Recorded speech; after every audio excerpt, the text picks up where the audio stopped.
Neutralité. Parmi mes nouvelles relations, je comptais une famille composée d'une veuve de fonctionnaire, d'une jeune fille de 18 ans et de 2 fils âgés respectivement de 30 et 20 ans.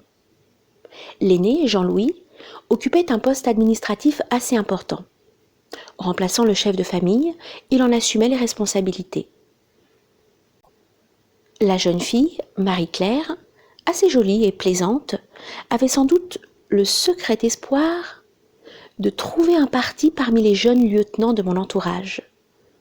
Elle me rendait des fréquentes visites, souvent accompagnée de sa mère, une personne simple et assez avenante. J'étais allée quelquefois prendre le thé chez elle, et elles insistaient toujours pour me retenir jusqu'à l'arrivée de Jean-Louis. Celui-ci ne manquait pas, en me voyant, de manifester aussitôt son plaisir par un comportement des plus aimables et des plus courtois. Cependant, la fréquence de nos relations s'accélérant de plus en plus, je m'appliquais à la freiner pour préserver mon indépendance. Malgré tous mes efforts, je dus subir la pression d'une volonté qui n'était, j'en avais acquis la certitude, qu'un impérieux désir de me posséder par n'importe quel moyen.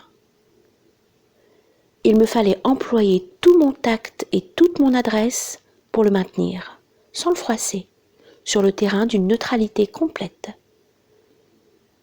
Cette attitude, loin de lui ôter tout espoir et de calmer son désir passionné, ne fit que l'attiser davantage. Son dépit, lorsqu'il comprit enfin la vanité de son entreprise, devint de la colère, et celle-ci, perturbant sa raison, lui inspira une conduite dont je ne devais pas tarder à subir les odieuses conséquences.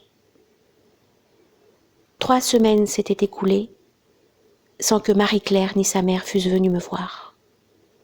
Je jugeais qu'il serait préférable de ma part de leur rendre visite.